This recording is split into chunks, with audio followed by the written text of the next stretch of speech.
자, 여러분들 안녕하세요. 우리 이제 3단원 마지막입니다. 이제 세계 주요 에너지 자원과 국제 이동 단원 우리 함께 살펴보도록 하겠습니다.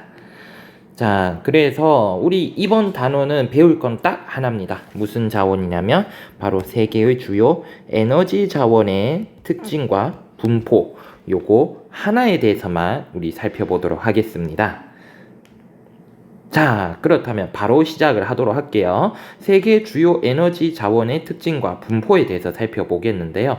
에너지 자원에 대해서 살펴보겠습니다. 에너지 자원이란 것은 도대체 무엇을 우리 에너지 자원이라고 부르냐면요.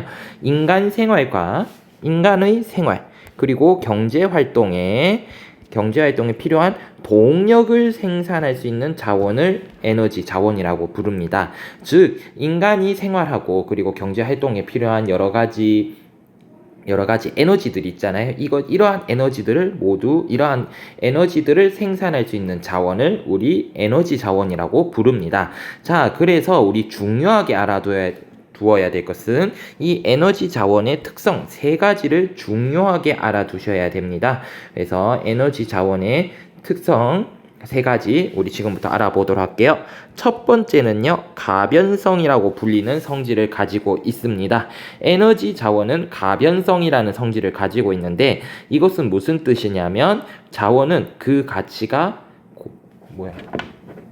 고정되어 있지 않고 과학 기술의 발달과 사회 문화적 배경에 따라서 변화하고 있다라는 거 여러분들 알아두셔야 됩니다. 그래서 가변성이라는 성질 가지고 있다라는 거 알아두셨으면 좋겠고요. 두 번째는 우리 편재성이라는 성질을 가지고 있습니다. 편재성이라는 성질을 가지고 있는데 이 편재성이라는 것은 자원이 지역적으로 고르게 분포하지 않는다. 자원은 고르게 분포하지 않고 특정 지역에 치우쳐져서 분포를 한다라는 성질을 가지고 있습니다. 왜냐하면 자원이 형성되는 자연적인 조건들은 다 다르기 때문에 이러한 자연적인 조건이 맞는 곳에는 자원이 집중적으로 매장이 되어 있고 그렇지 못한 곳에서는 자원이 매장이 되어 있지 않기 때문에 자원은 매장에 있어서 지역적인 차이가 발생을 할 수밖에 없다라는 겁니다. 이러한 성질 때문에 자원은 편재성이라는 성질을 가지고 있다라는 거 여러분들 알아두셨으면 좋겠습니다. 세 번째, 유한성이라는 성질을 가지고 있습니다. 자원은 유한성이라는 성질을 가지고 있는데 이 유한성이라는 것은 무엇이냐면 천연 자원은 대부분 매장량이 한정이 되어 있기 때문에 언젠가는 고갈이 되어진다라는 거 여러분들 알아두셨으면 좋겠습니다. 그래서 에너지 자원은 3가지 특성을 가지고 있다. 반드시 기억을 해주세요.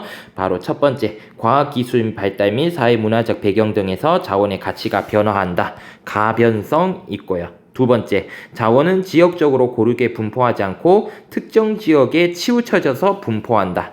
편재성. 세 번째는 천연 자원의 매장량은 한정되어 있고 언젠가는 고갈되어진다. 유한성. 요 3가지 특징이 있다라는 거 꼭 알아두셨으면 좋겠습니다. 자, 그렇다면 우리 에너지 자원은 어떤 것들이 있을까? 우리 오늘 살펴볼 건데요. 오늘 살펴볼 에너지 자원의 종류에 대해서 살펴보도록 하겠습니다. 첫 번째는 화석 에너지, 석탄, 석유, 천연가스가 있고요. 두 번째는 원자력 에너지, 원자력 발전에 쓰이는 그 원자력 에너지고요. 세 번째, 수력, 풍력, 태양광, 지열, 바이오 및 폐기물 에너지와 같은 신재생 에너지. 요렇게 3가지 종류가 있고요. 우리는 오늘 요 3가지에 대해서 살펴보도록 하겠습니다. 자, 그렇다면 우리 지금부터는 하나하나 한번 살펴보도록 할게요. 우리 먼저 화석 에너지 먼저 살펴보도록 하겠습니다. 그래서 이거 3개 중에서 지금 인간이 쓰이는 에너지로서 가장 중요한 게 이 화석 에너지거든요. 이 화석 에너지 한번 살펴보도록 할게요. 첫 번째는요, 우리 석탄입니다. 석탄에 대해서 좀 살펴보도록 하겠습니다. 화석 에너지의 대표적인 사례로 석탄이 있는데요. 이 석탄은 산업혁명기에 증기기관의 연료로 대량으로 이용이 되기 시작했습니다. 즉 인간이 최초로 사용을 시작하게 된 바로 화석 에너지원이 바로 석탄입니다. 그리고 지금도 많이 쓰이고 있는데 현재 이용 용도가 무엇으로 많이 쓰이고 있느냐, 이거 알아두시면 한국지리 할 때 굉장히 편합니다. 제철 공업용과 화력 발전용으로 많이 쓰이고 있습니다. 그래서 화력 발전으로 많이 쓰이고 있는 에너지 자원이 바로 석탄이라는 겁니다. 꼭 알아두셨으면 좋겠습니다. 그래서 이러한 석탄의 주요 매장지는 어디냐면 고기습곡 산맥 주변이다. 고기습곡 산맥 주변이다. 우리 세 군데를 기억해놔야 되죠. 바로 미국의 그렇죠. 에팔레치아 산맥, 그리고 유럽 쪽에 뉴욕과 러시아의 그렇죠. 무슨 산맥? 우랄 산맥 주변. 우랄 산맥과 그리고 스칸디나비아 산맥.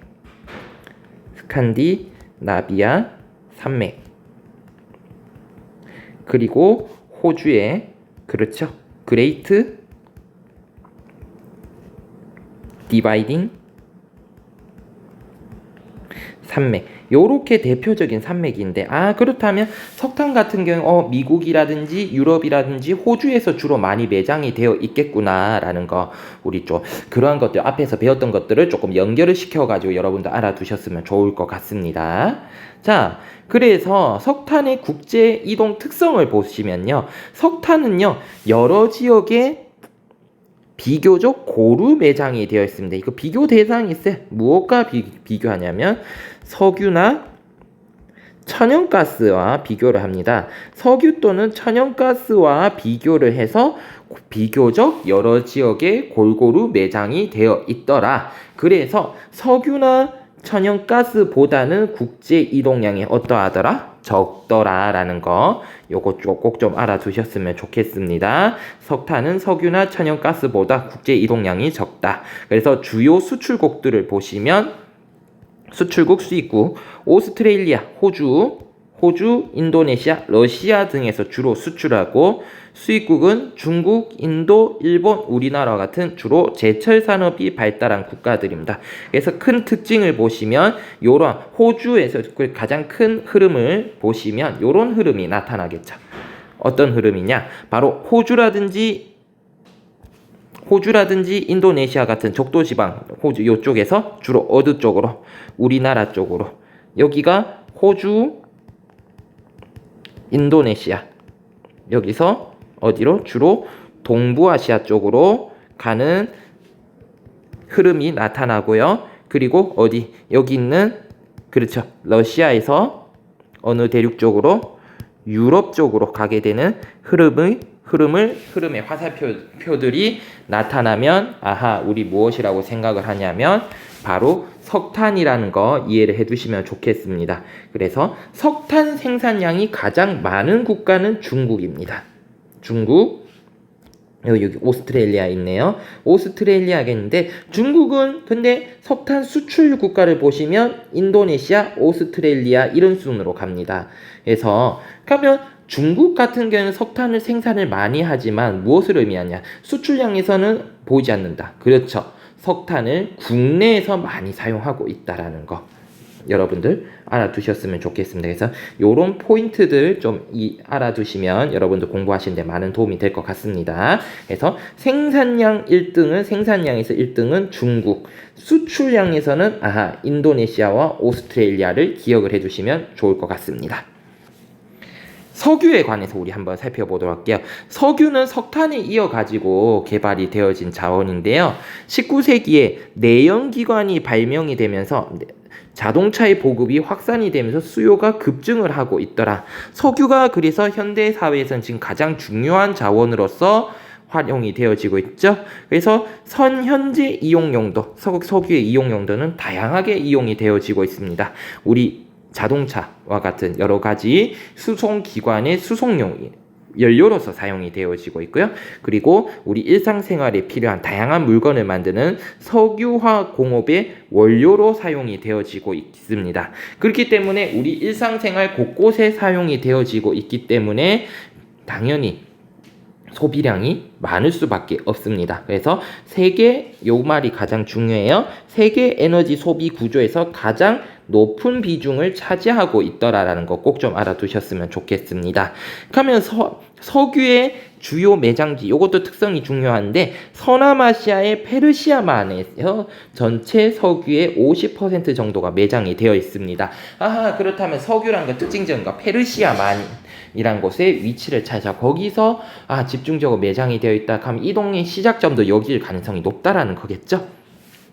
그렇다면 이 지역에 석유가 많이 매장된 이유는 무엇이냐면 이 지역의 지층이 신생대에 형성된 배사구조의 지층 구조를 가지고 있기 때문입니다. 그렇다면 배사구조라는 것은 무엇이냐? 지층이 양쪽에서 힘을 받아요. 양쪽에서 힘을 받아 위로 볼록하게 휘어진 습곡 지층입니다. 그러니까 지층 자체가 옆에서 힘을 많이 받으니까 힘을 많이 받으면서 이 지층 자체가 휘어지는데요. 이 휘어지는 과정에서 엄청나게 많은 열과 압력을 받게 되면서 석유라든지 천연가스들이 형성이 되어지게 된 겁니다. 그래서 밀도 차이에 따라서 천연가스, 석유, 물이 순서대로 층이 나누어져서 분포를 한다라는 거 여러분들 좀 알아두셨으면 좋겠어요. 그래서 이러한 배사 구조가 넓게 나타나기 때문에 이 지역에 그렇죠. 석유라는 자원이 많이 매장이 될 수 있었다라는 겁니다. 그래서 석유의 국제 이동 특성을 보시면 지역적인 편제성이 커요. 왜? 지역적 편제성이 큰 이유는 그렇죠. 페르시아만 일대에 전체 매장량의 50% 이상이 집중이 되어져 있기 때문이죠. 그래서 편제성이 크게 나타나고요. 사용량도 많기 때문에 여기 국제 이동량은 많이 나타날 수밖에 없습니다. 그래서 주요 수출국은 페르시아만 연합국가와 러시아, 수입 국가는 미국과 동부아시아 국가들입니다. 그래서 여러분들 보시면 요 지도 특성 중요하게 알아두셔야겠죠.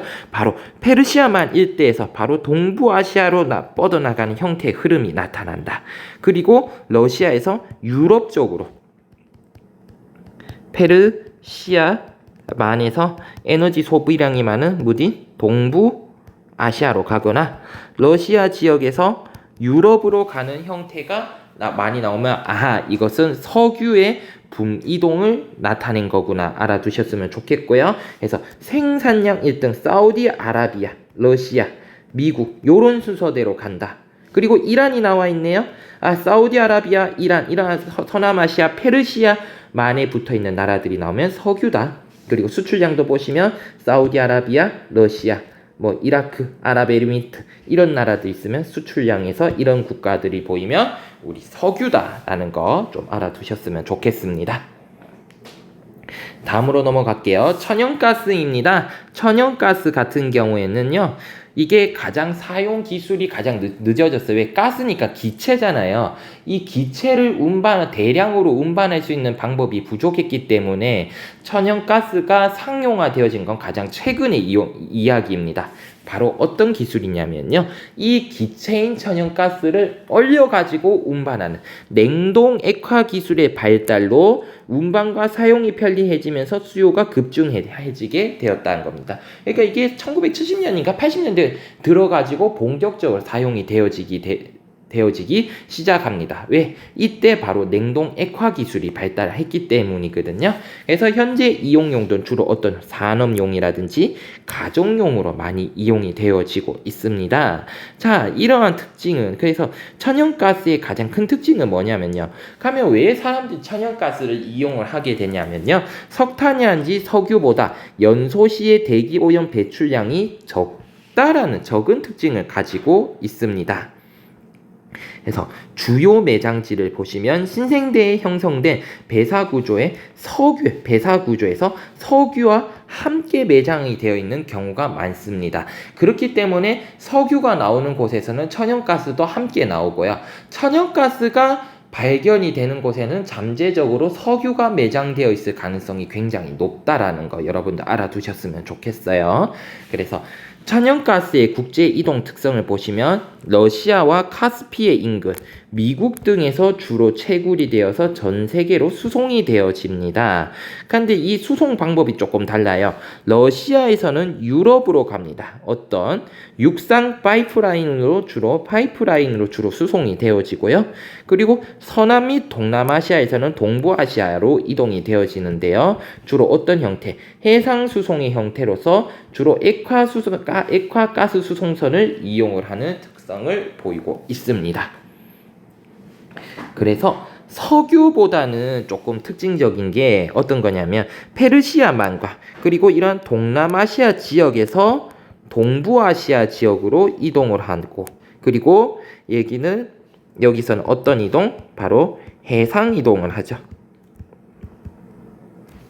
그리고 왜 안 나올까요?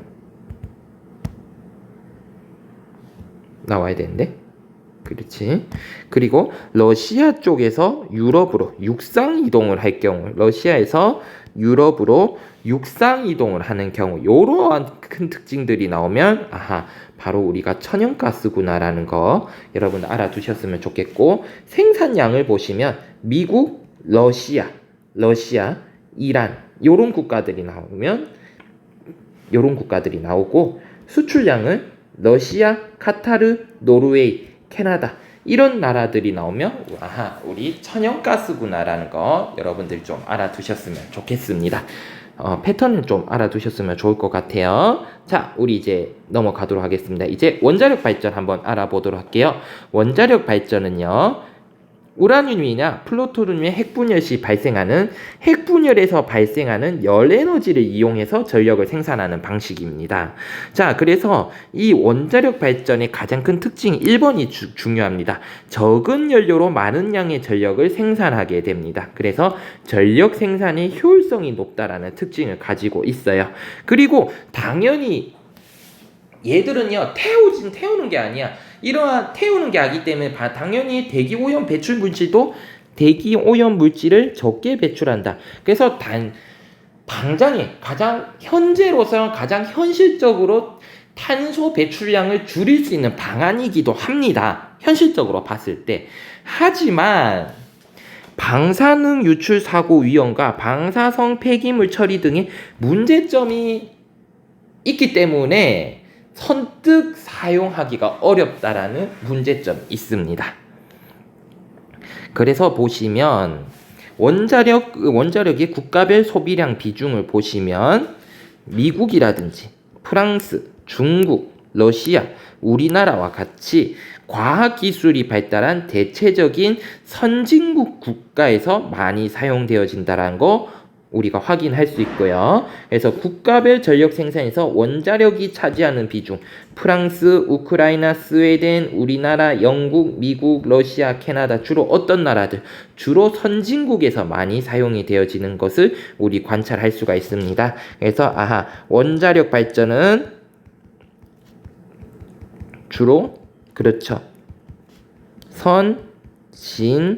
선진국에서 주로 이용을 하고 있다라는 이러한 특징적인 것들 여러분들 정리를 해두시면 좋을 것 같아요. 자, 이제 마지막 가도록 하겠습니다. 신재생 에너지입니다. 신재생 에너지 한번 살펴볼게요. 신재생 에너지는요, 대기 오염 물질의 배출량이죠. 배출량이 적고 지속 가능한 에너지로서 새롭게 주목을 받고 있습니다.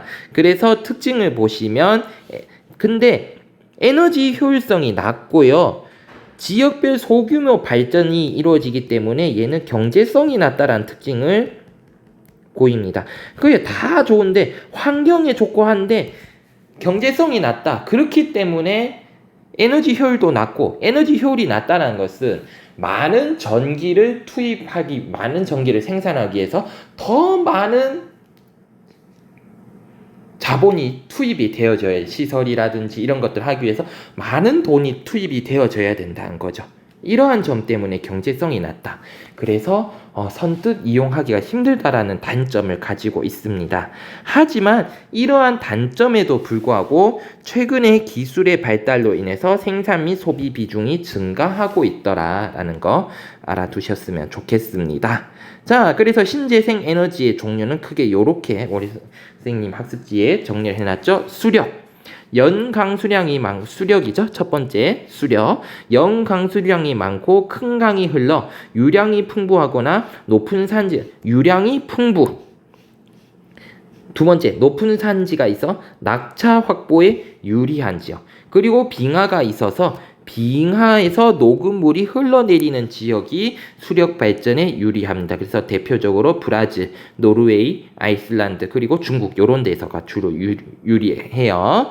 두 번째, 풍력 발전입니다. 지형 제약이 작아 강한 바람이 지속적으로 부는 산지, 능선부, 고원, 해안 지역 등에서 유리합니다. 그래서 영국, 덴마크 등에서 많이 이용을 하고 있고요. 그리고 태양광 및 태양열, 당연히 일사량이 많은 지역, 이탈리아나 에스파냐와 같은 지중해성 기후 지역에서. 지열 발전 같은 경우에는 판의 경계부 같은 지열이 풍부한 곳, 필리핀, 인도네시아, 일본 등에서 많이 이용을 하고 있습니다. 자, 그래서 보시면 수력 같은 경우에 가장 많이 이용하는 국가 중국, 캐나다, 브라질 요 3개 정도만 좀 알아두시면 되겠고요. 풍력 특징적인 거 중국, 미국에서 많이 하고 있어요. 특징적인 거 독일, 영국이 나오면 풍력. 태양광, 태양열 또 중국 1등이가 중국인데 태양광 같은 경우 이탈리아가 좀 특징적이에요. 왜? 지중해성 기후 지역이기 때문에. 그리고 지열 발전에서는 필리핀, 인도네시아, 터키, 뉴질랜드, 이러한 아이슬란드와 같은 판의 경계 지역에서 주로 이용하고 있다라는 거 여러분들 조금 이러한 특징적인 거 조금 알아두셨으면 좋겠습니다. 그래서 신재생에너지는요, 신에너지와 재생에너지를 합친 건데, 신에너지는 이제 새롭게 개발된다는 에너지의 뜻이에요. 그래서 수소라든지 연료전지, 석탄, 액화가스와 같이 새롭게 개발되는 에너지를 의미하고요. 재생에너지는 다시 쓸 수 있는 에너지예요. 그래서 태양광이라든지 풍력, 바이오 폐기물, 지열, 수력, 해양 발전. 그러니까 한 번만 사용할 수 있는 게 아니라 사용해도 다시 사용할 수 있는 에너지를 우리 재생에너지라고 부른다. 이렇게 구별이 되어진다라는 거 우리 알아두셨으면 좋겠고요. 세계 전력 생산에서 신재생에너지가 차지하는 비중은 23.7%밖에 안 됩니다. 그러면 더 많은 건 누구냐? 비재생에너지, 화력이라든지 원자력과 같은 것들이 차지를 많이 합니다. 그래서 세계 에너지 생산에서 절대적인 부동어가 반대로 됐네요. 절대적인 비중은 비재생 에너지가 많이 차지하고 있더라. 그리고 신재생 에너지 중에서 많은 비중을 차지하고 있는 것은 수력이다. 두 번째는 풍력, 세 번째 바이오, 태양광의 순서대로 많이 이용을 하고 있다라는 거 여러분들 알아두셨으면 좋겠습니다. 그리고 세계 에너지 자원을 보시면 또 절대적으로 많이 소비가 되어지고 있는 것은 현재 석유가 많이 사용이 되어지고, 그리고 석탄, 그리고 천연가스, 원자력의 순으로 사용이 되어지고 있다라는 거 여러분들 알아두셨으면 좋겠습니다. 그래서 지역별 요거는 것들은 보시면 석탄 같은 경우에는 지역별로 보시면 요것만 좀 보도록 할게요. 천연가스 같은 경우에는 지금 어떤 특징을 보이고 있어? 그렇죠. 천연가스 같은 경우에는 생산과 소비가 전 세계적으로 좀 골고루 이어지고 있다라는 거 좀 알아두셨으면 좋겠고, 석탄 같은 경우에는요, 그렇죠. 석탄 같은 경우 아시아가 비중이 생산과 소비 비중이 가장 높다라는 거. 석유 같은 경우는 좀 특이해요. 석유 같은 경우에는요, 생산에 가서 특히 어떤 거, 어느 아시아? 요거 빨간색이 서남아시아. 서남아시아의 생산이 두드러지게 나타나고, 소비는 어디? 아시아 지역. 어떤 아시아? 특히 여기 동부아시아 지역이에요.